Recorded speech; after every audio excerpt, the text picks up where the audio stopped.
All right. Uh, Great. All right. So we're still in chapter 2 of Deuteronomy, where Moses is recounting the whole history of everything that they've gone through up until this point. So 2 weeks ago, the verse that we were looking at was essentially that you had to offer terms of peace before you could attack somebody, right? We spent a lot of time on that, but which was fine. I mean, it was an interesting discussion. But basically, if you are in a position where war is likely, you have to offer terms of peace. And you can't like skip that step. You can't say, well, if I offer terms of peace, I know that they're going to reject it, so I'll just go ahead and attack them, right? Even if you are, 100% certain that your offer of peace will be rejected, you still have to offer it. And then if it's rejected or they attack you or whatever, then you can go ahead and fight. Okay, so we are now trying to get through the land of let me look and see exactly. Sorry.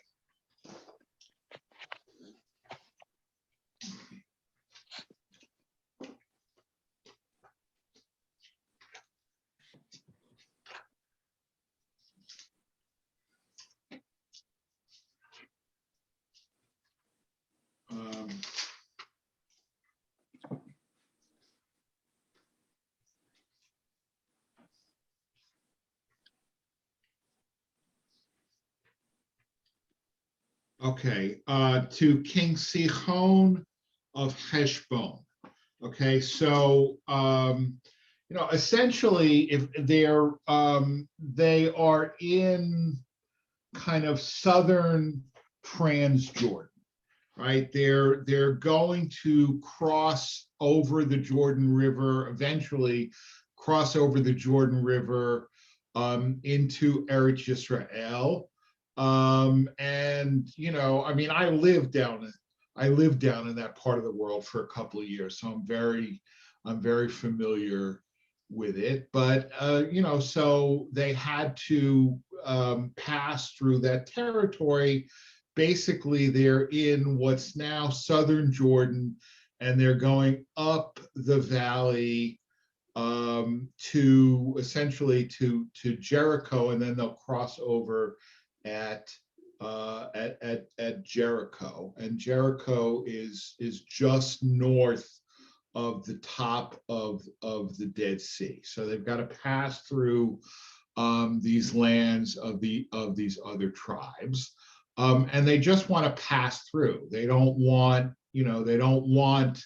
to take any of the land, and they know that they have to pay for whatever they consume, right? So he says, allow me to pass through your land. I will go along by the highway. I will turn neither to the right nor to the left.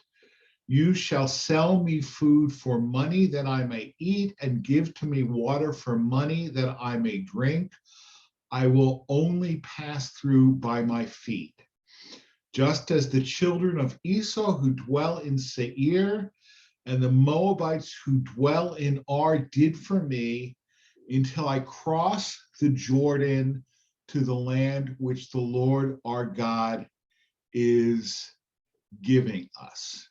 Okay, Kasher Asali V'nei Esav, just as the children of Israel did for me. This is not referring to permission to pass through their land, for Edom refused, Rather, it refers to the selling of food and water. Okay, until I crossed the Jordan, this refers to Moses' earlier request, allow me to pass through your land. Okay, so even though, and we saw this, two weeks ago, or maybe it was 4 weeks ago, right? That and I found it interesting that Rashi was making very clear that the children of Esau are also considered the descendants of Abraham by the Tanakh. So that when God said to Abraham, I give this land to you and your descendants, it's not only to the Jews, right? It's also to the Arabs, who are descended from Ishmael, and to the Edomites, who are descended from Esau. And even in the case where permission to cross through was denied, you still had to pay for what you consume. Okay. But Sichon, king of Heshbon, did not wish to let us pass by him, for the Lord your God caused his spirit to be hardened, and his heart to be obstinate, in order that he would give him into your hand as this day. Okay, and the Lord said to me, behold, I have begun to deliver Sichon and his land before you. Begin to drive him out that you may inherit his land. Okay, so there's a couple things going on. Anything like sort of stick out at first glance right here?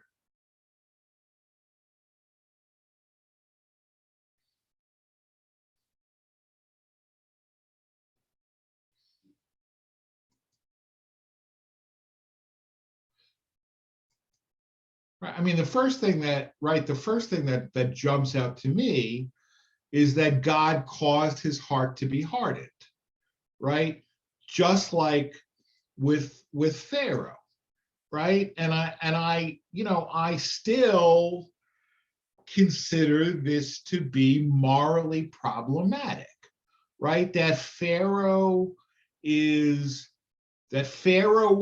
his whole people were punished for something that seemed to be not his own doing, right? That God caused his heart to be hardened, right? And we have, like many psychological explanations, which I understand and I actually agree with, right? That things somehow, that you start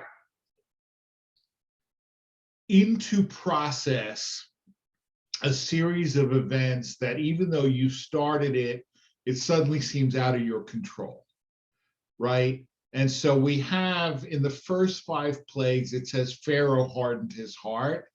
And in the second 5 plagues, it says God hardened Pharaoh's heart, right? And it's this, like, you tell a lie, right? And then to cover up the fact that you told a lie, you have to tell another lie, right? And it spirals out of control. But if you look at just purely on the biblical level, there's a reason that God has to harden Pharaoh's heart. And what is it? What's the reason that God has to harden Pharaoh's heart?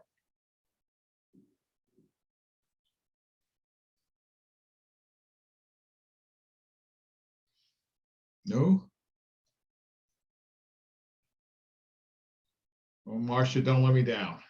Okay. One reason is this has to continue to the point where he's willing to let them to the point where it gets so bad that he's willing to let them go. Right. Mike. Yeah, to show everybody who's boss. Yeah. To show everybody who's boss, right? Because to the Egyptians, Pharaoh is a deity, right? So it's not, I mean, he has to be utterly defeated. He has to be utterly and demonstratively destroyed so that his divinity is refuted, Right. That you know, depending on how you view the development of biblical religion, right, whether it's monotheism or henotheism, right, either Pharaoh is not a divinity at all, or even if he is a divinity, he's a weaker divinity, right? He's a weaker divinity, and Yud He Vav He is, you know, is supreme, and this has to be demonstrated, right? So similarly, in this case, right, God has an ulterior motive. I have begun to deliver Sihon and his land before you. Begin to drive him out that you may inherit his land. Okay, so what's going on here?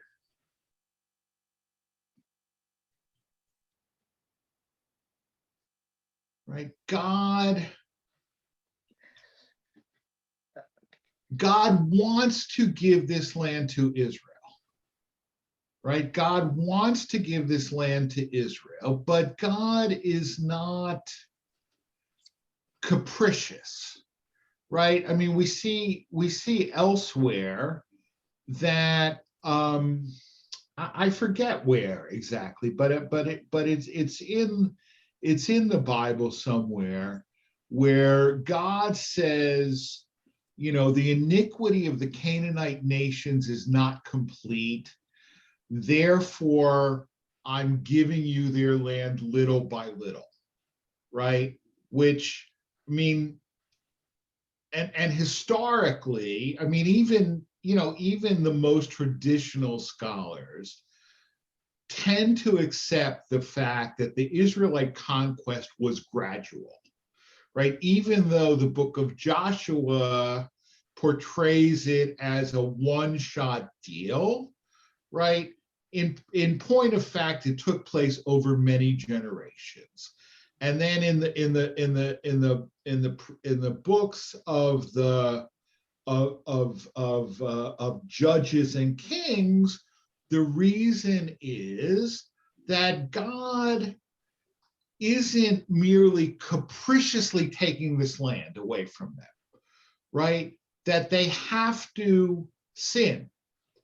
And then God takes the land away as punishment for sin. Right? It's not just, you know, I gave it to them and I don't like them anymore, so I'm giving it to you. Right? God has to have a reason to take the land away. Right? And so similarly with Sihon, the king of Heshbon, that God can't simply say, well, you know what? I like the Jews better than I like the Heshbonites. Right? And so I'm just going to give them the land, right? That Sihon refusing Israel permission to pass through and warring against them is the rationale by which he can take the land away from them, where it's legitimate for the Israelites to conquer, right?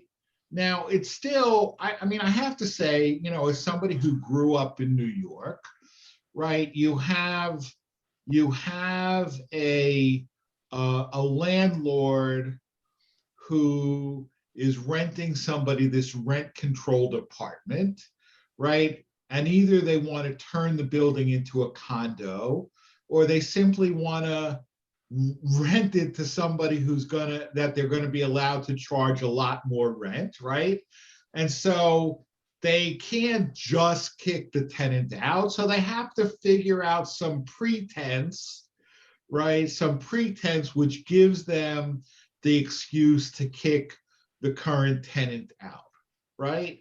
And I have to say that this reminds me of that a little bit, right? But but even so, God still has to act like God is not exempt from the letter of God's law, right? God has to follow the same principles of justice that he wrote for everybody else, right? So he says, I've begun to deliver Sihon and his land before you. Begin to drive him out that you may inherit his land. I have begun to deliver before you. God forced down the guardian angel of the Amorites from above beneath Moses' feet and made him tread upon his neck. Okay, it's very kind of picturesque, right? Mhm. But it goes along with the idea. Now he says guardian angel, but instead of a deity, right? But it has this idea that the different nations have their own deities, right? And God is the strongest, right? And so by Moses, treading on the neck of the guardian angel of the Amorites, then we could begin to conquer them. Okay, and then Sihon went forth towards us, he and all his people, to war at Yatzah.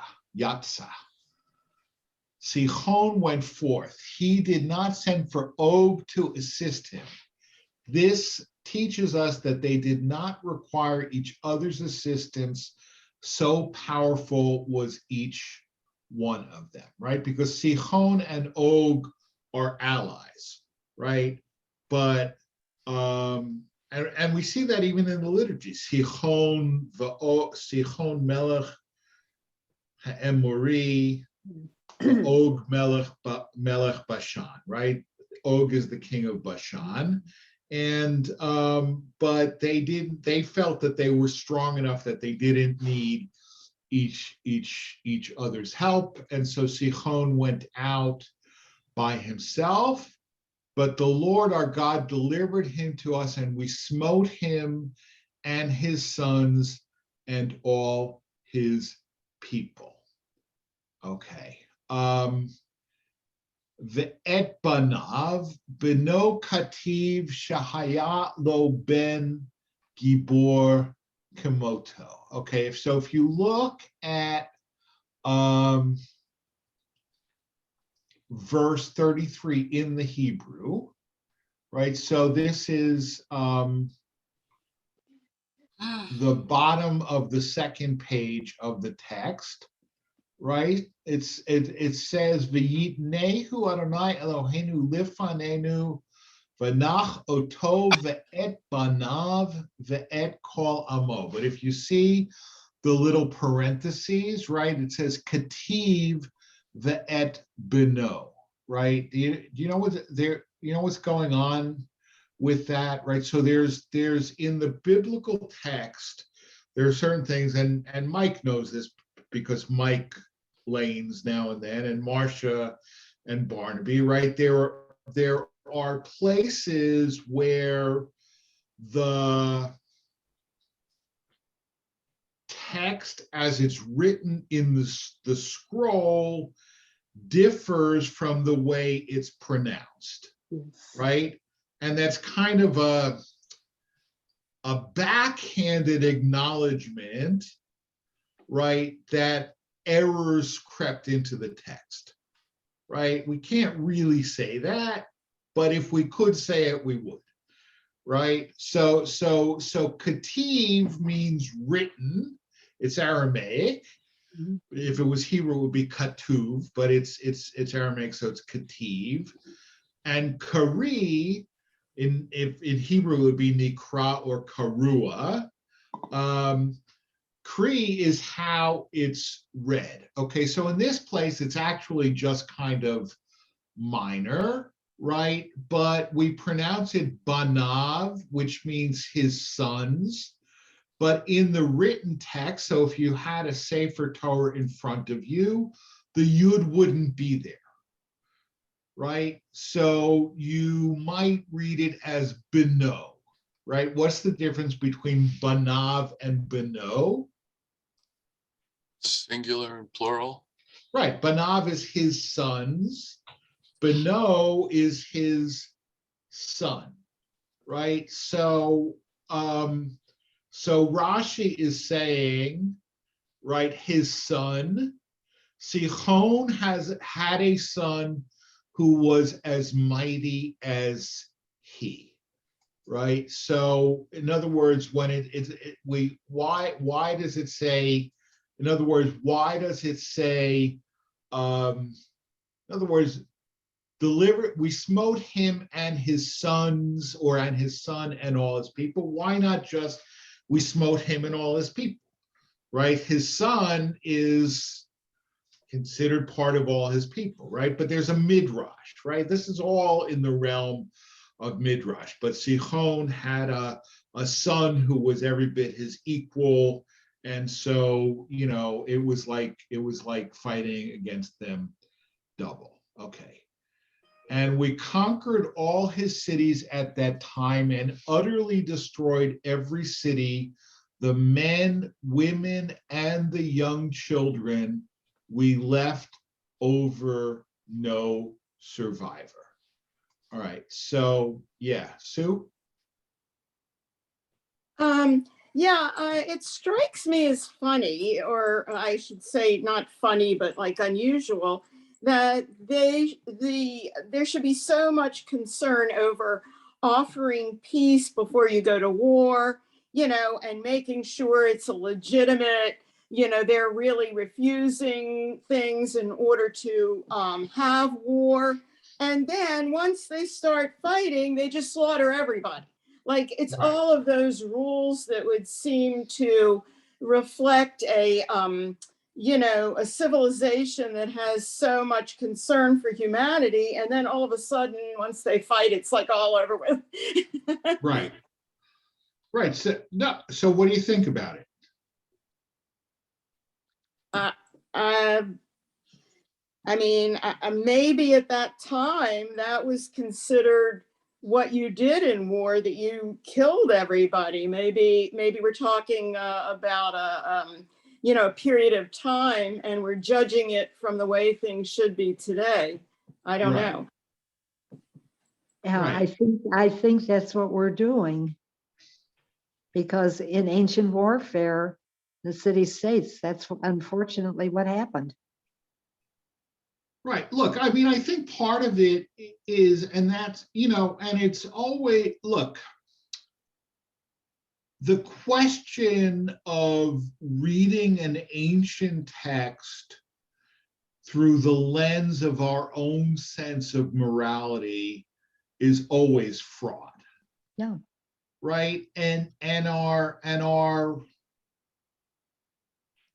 it's amazing how rapidly our moral sense is evolving right now, right? Like, my first job as a rabbi was the Hillel director at UVA, right? And it never occurred to me that there could ever be anything problematic about the statue of Robert E. Lee in Lee Park downstairs. It was just what there was, right? Or Lee Highway, or Jefferson Davis Avenue, right? I mean, it's like, yeah, that was bad people, but that was such a long time ago. It's like, or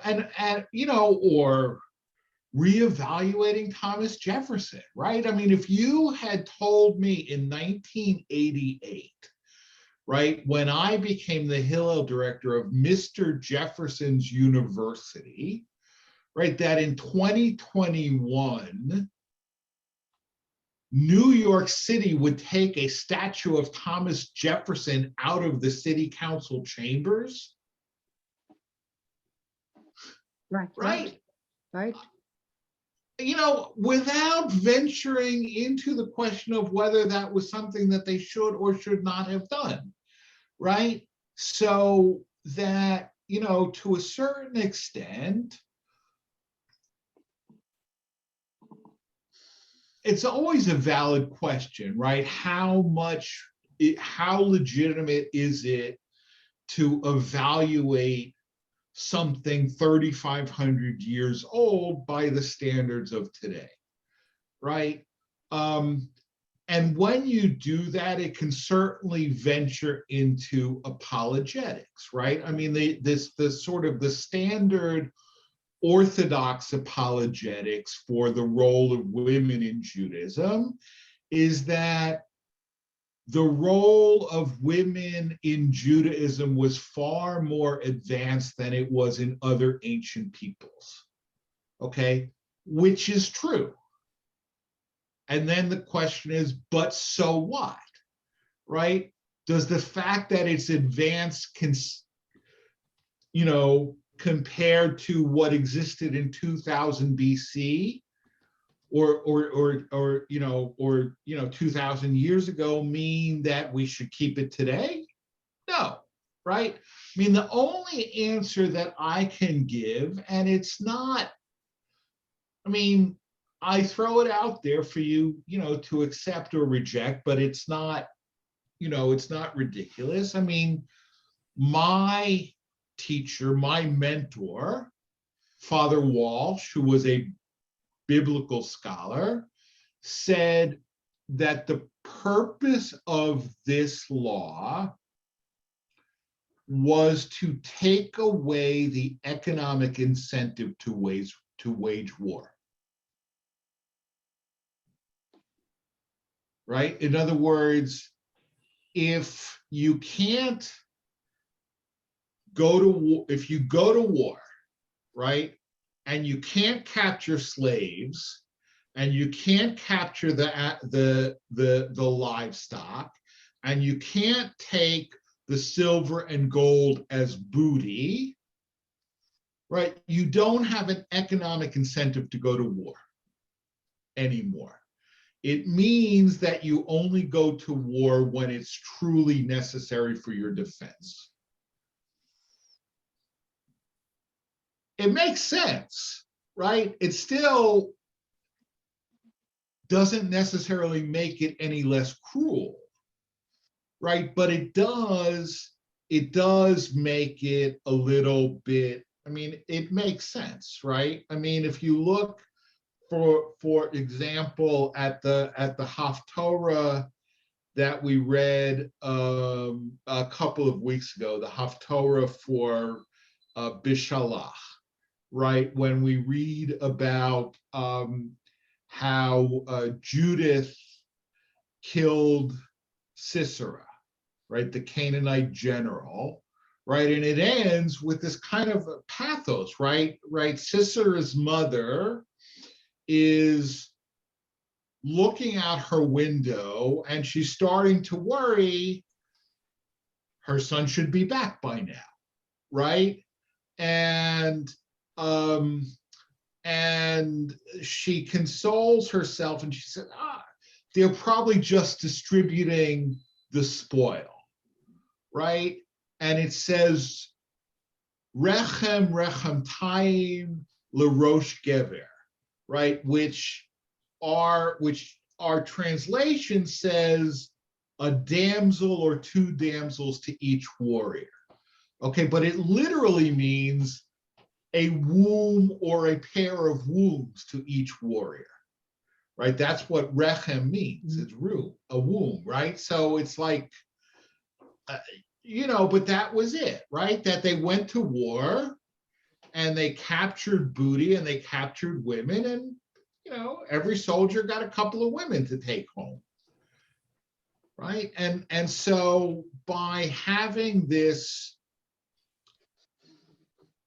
it was called harem, that you had to just utterly destroy everything. So you have no more economic incentive to go to war, right? And if you look also at the Haftorah for Shabbat Zachor, right, where Saul goes to war and he's supposed to do exactly this, right? He's supposed to do it, but he doesn't do it. He doesn't do it, right? Because the people say, we want the spoil, right? We want the spoil. And he lets them keep it, right? And then Samuel catches him and he says, oh, we were holding it back because we were going to do a big sacrifice, right?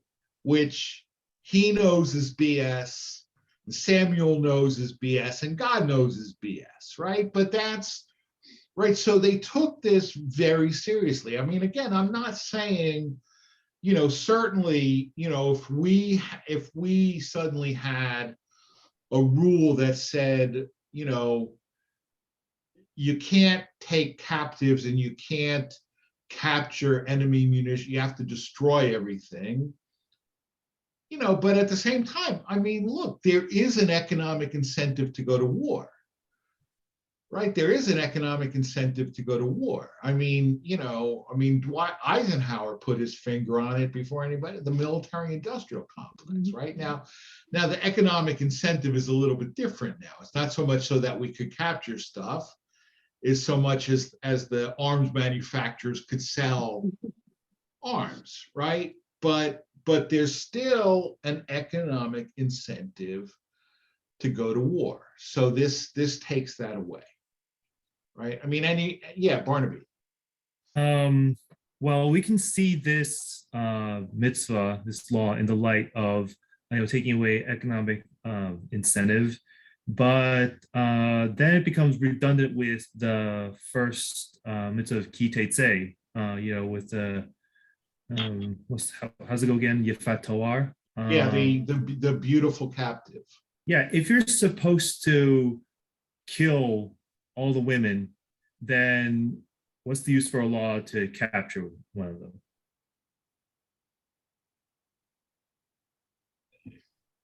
Because there are different strands within the Torah. That's what I would say, right? That they're from different authors at different times, right? But even so, why don't you explain what you're referring to, the beautiful captive? Okay, so in Parsha Ki Tetzei, the very first paragraph is, when you go out to war and you see a beautiful woman and you want to take her as a wife, you must first shave all her hair, cut her nails, so that she has to appear in mourning and she doesn't look as desirable as she did on the battlefield. And you must keep her for 30 days in which you must not touch her. And then afterwards, she has a choice of whether to run away or become your wife. Right. So as I'm listening to you describe it and I'm thinking more,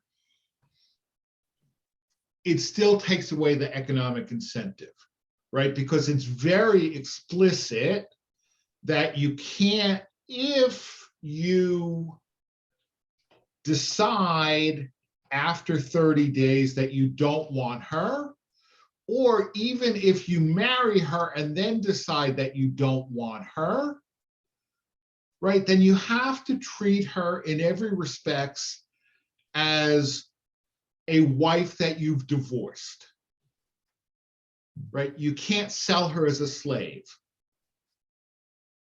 right? So that law also takes away the economic incentive.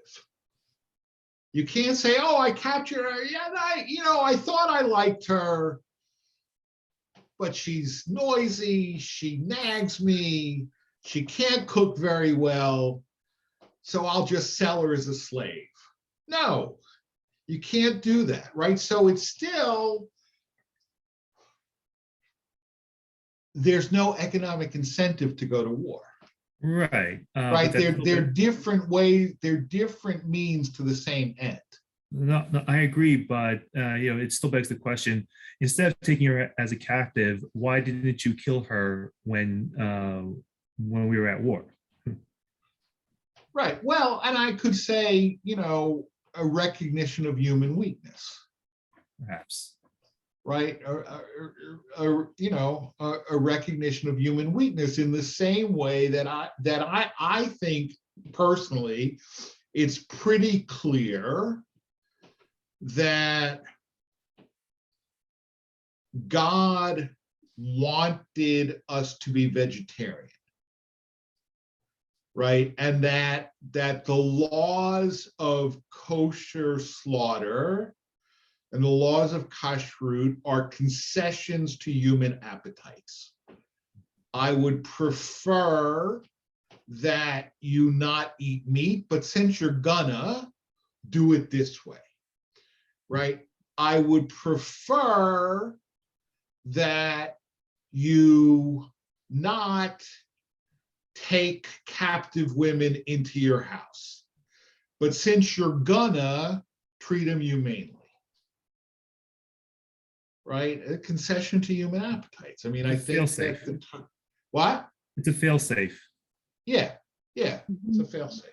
Okay, but it's a great question. All right. So, and we conquered all his cities at that time and utterly destroyed every city. The men, women, and the young children we left over no survivor. Okay, and specifically, Rashi is looking at the word in the second sentence of that. So Vanilkod et kol Arav be'et hahi, we conquered all his cities at that time. V'naharem, we utterly destroyed. The word is cherem, right? Et kol ir, every city. Metim v'hanashim v'hataf. The metim, I'm not going to translate it, and the women and the children, lo hisharnu sarid. We left over no survival, no remnant. Okay.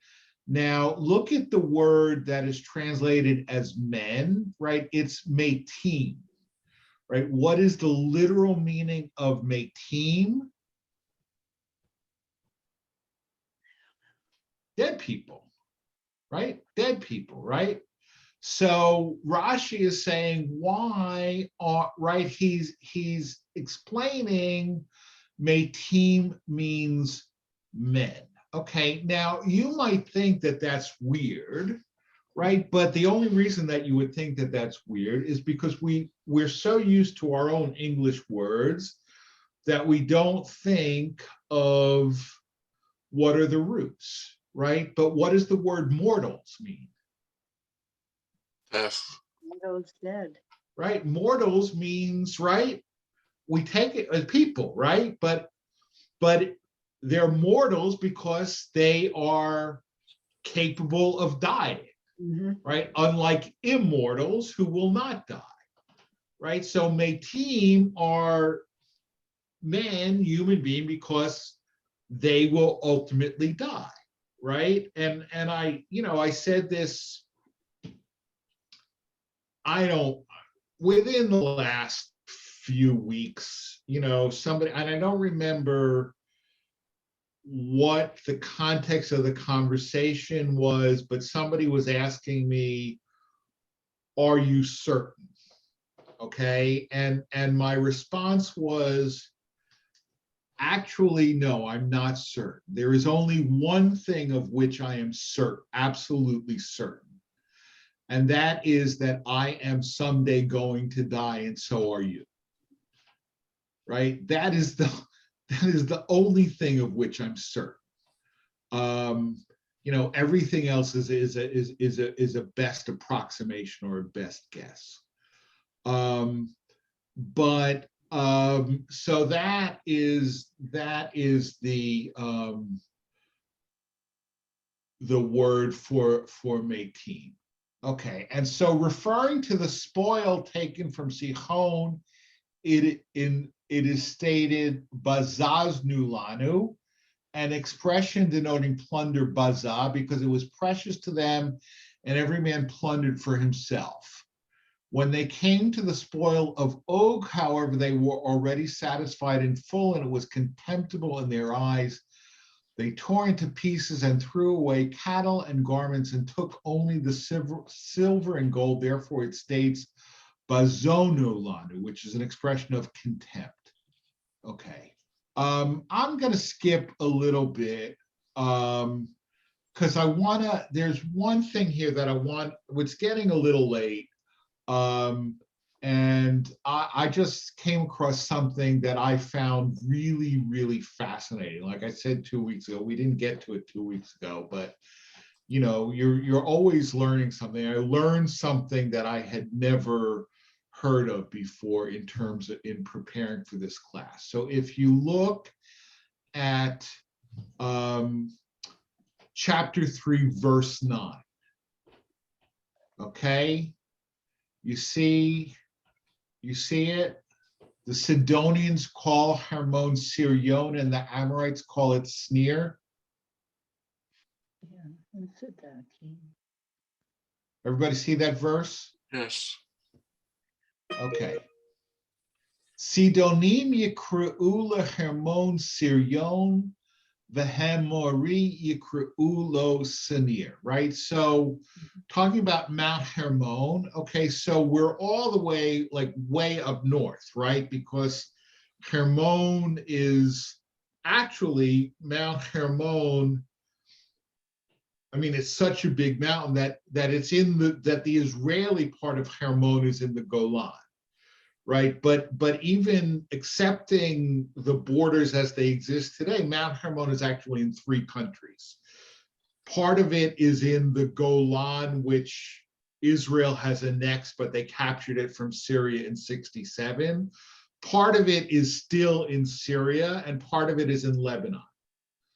Okay, but it is the only part of Israel, right? The only ski resort in Israel is on Mount Hermon.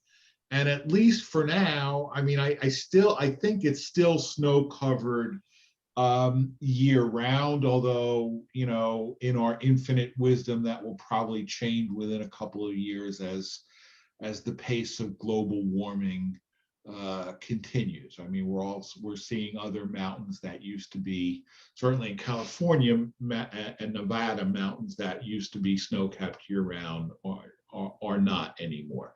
But so there's a recognition that, that the different peoples of the ancient Near East had different names for the same mountain or the same city or the same river. Okay. But I want to look at the Rashi here. The Sidonians call Hermon, etc. But in another passage, it states, until Mount Sion, which is Hermon. And if you look at the Hebrew, it's Sion and not Sion, right? So it's not Zion.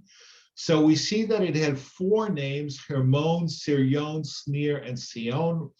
Why was it necessary for all of them to be written in the scriptures to extol the praise of the land of Israel, that there were 4 kingdoms priding themselves in it, one saying it shall be called by my name, and another saying it shall be called by my name? Okay. So, the more names, right, everybody is claiming it for themselves. And we still see this, right? I mean, how certainly, between Jews and Arabs, what is a specific place in Eretz Yisrael called, right? I mean, is it Hebron or is it El Khalil, right? Is it Yerushalayim or Al-Quds, right? Is it Nablus or is it Shechem, right? And you know, by giving a place a name, you're staking a claim to it. I mean, you know, the other thing is that you know, place names are extremely conservative, right? And you know, I'll give you two examples, right? I mean,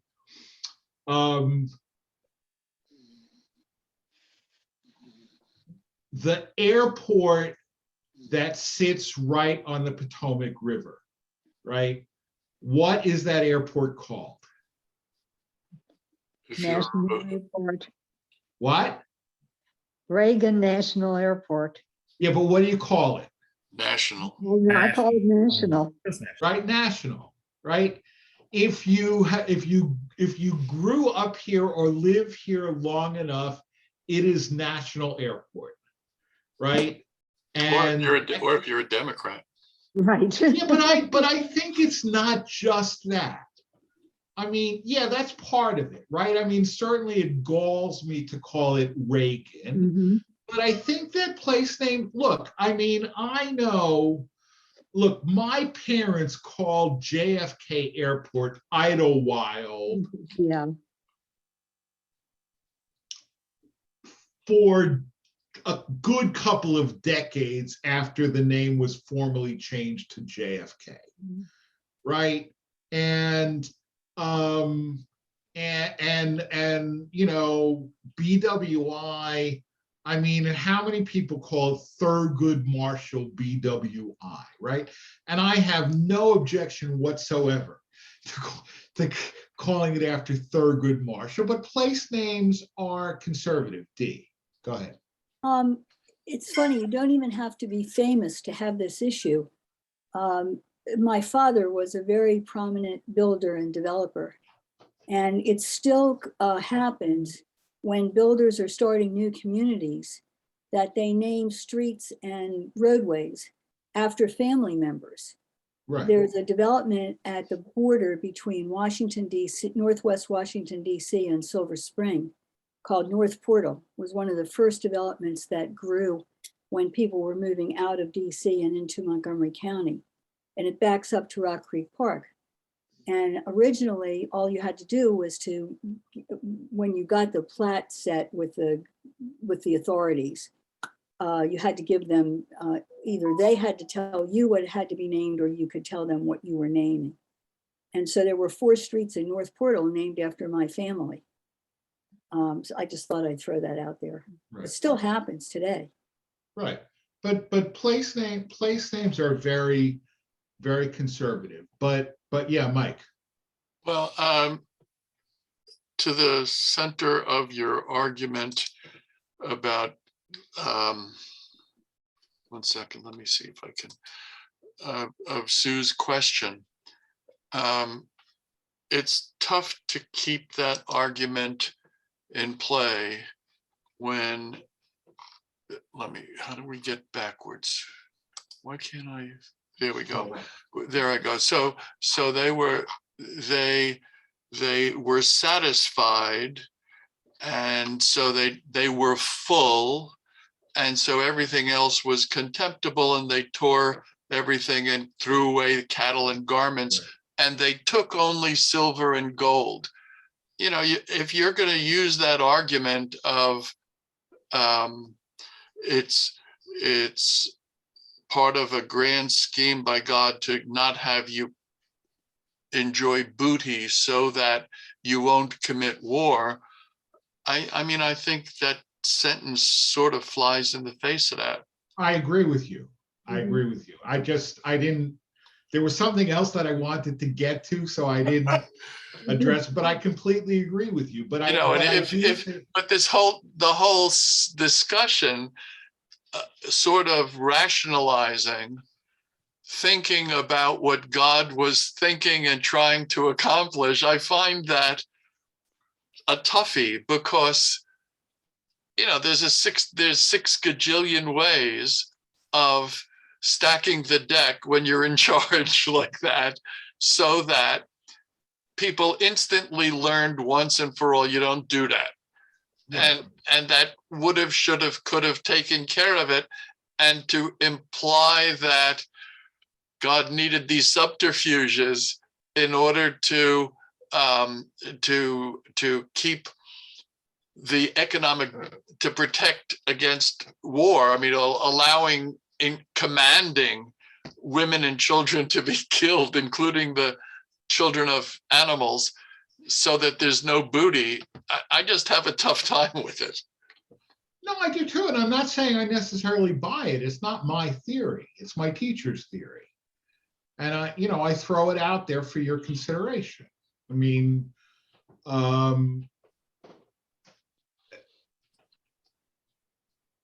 look, I think it's I think it's problematic.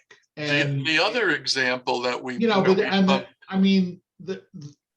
where I think it's really problematic is when texts like this are used by either Jewish or Christian fundamentalists, or the equivalent text in the Quran by Islamist fundamentalists, to say, it was good for the Hebrew children, it's good enough for me, right? I have no interest in condemning our ancestors, but I don't want to say, therefore, go thou and do likewise either. mm-hmm. Right? And that is a bigger problem. Right? But yeah, go ahead.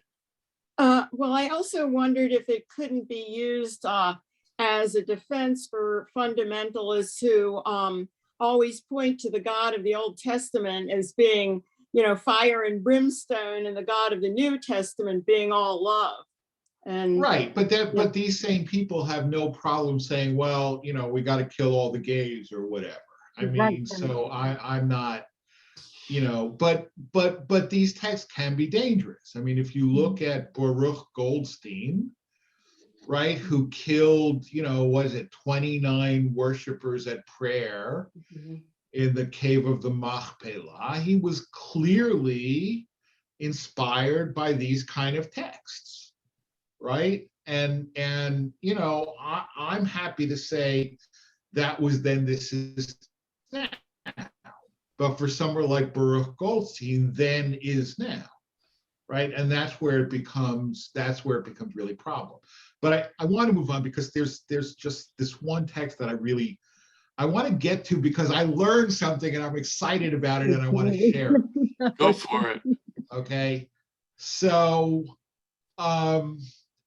let's look at the B part. Okay, Sinir. This means snow in German and Slavish. Okay, Sinir. Hu sheleg. Sheleg is Hebrew for snow. Belashon Ashkenaz. Okay, and look at what's in parentheses, right? Sin nun aleph aleph. Right? Where'd you put snow?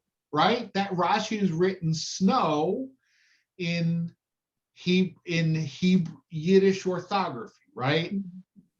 Right? Snow or Schnee. Or in Hebrew, in German, I think, and probably Yiddish, Schnee. Schnee. Okay. Uvil shon kanan. Okay. So it is this is snow in the language of Ashkenaz, which means Germany, more or less, but clearly that's Yiddish. And Uvil Shon Canaan, the language of Canaan, okay, which Rashi translates as, I don't know how to pronounce this, Slavish or Slavish, but it's fascinating. So you got into this whole journey of linguistics, okay? So there was this Jewish language called Lashon Canaan, which means the language of Canaan, okay? Because just like Ashkenaz is Germany Canaan is the Slavic lands. Okay. And there was like Yiddish is Judeo-German. There was also a Judeo-Slavic, Ah, I didn't know. okay, called Lashon Canaan. And now, how did Slavic Canaan become Slavic? Okay, now you may or may not know this, okay, but the word slave is etymologically related to the word Slav. Okay, that the Vikings and others captured so many Slavs and sold them as slaves that the two words became synonymous. And that's true in Spanish as well, esclava, right? French, esclave. Okay, now, what does that have to do with Canaan? Okay, Noah cursed his son Canaan to be the slave of his brothers because Canaan saw Noah's nakedness, right? So Canaan became associated with slavery, which became associated with the Slavic lands because Slavs were slaves. And so the Slavic lands became in Hebrew Canaan. And there was a Judeo-Slavic language that was known by its speakers as Lashon Canaan, just like Yiddish was known as Lashon Ashkenaz. Interesting. That's just so cool. To me, that's like, right? I mean, I never knew that there was a Judeo-Slavic, right? But Judeo-Slavic died out around shortly after Rashi's time. Okay, and then if you look at the Slavic words that are in Yiddish,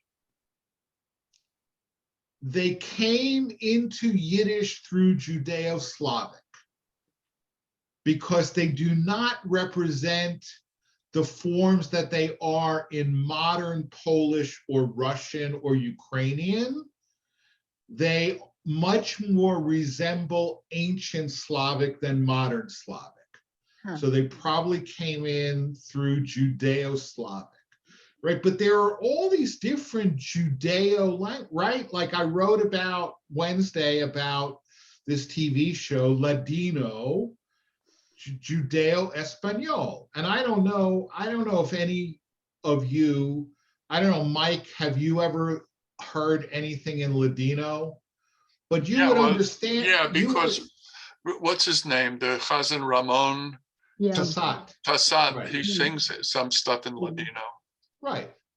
And it's and there's a Hanukkah song right, Ocho Candelicas.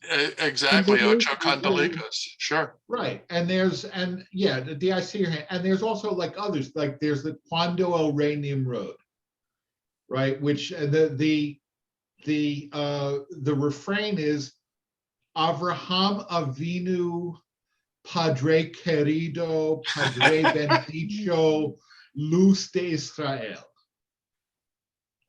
Right. If you understand Spanish, you understand that, right? Padre bendito, Padre querido, luz de Israel. Right. So the Judeo, but there's also Judeo-Arabic.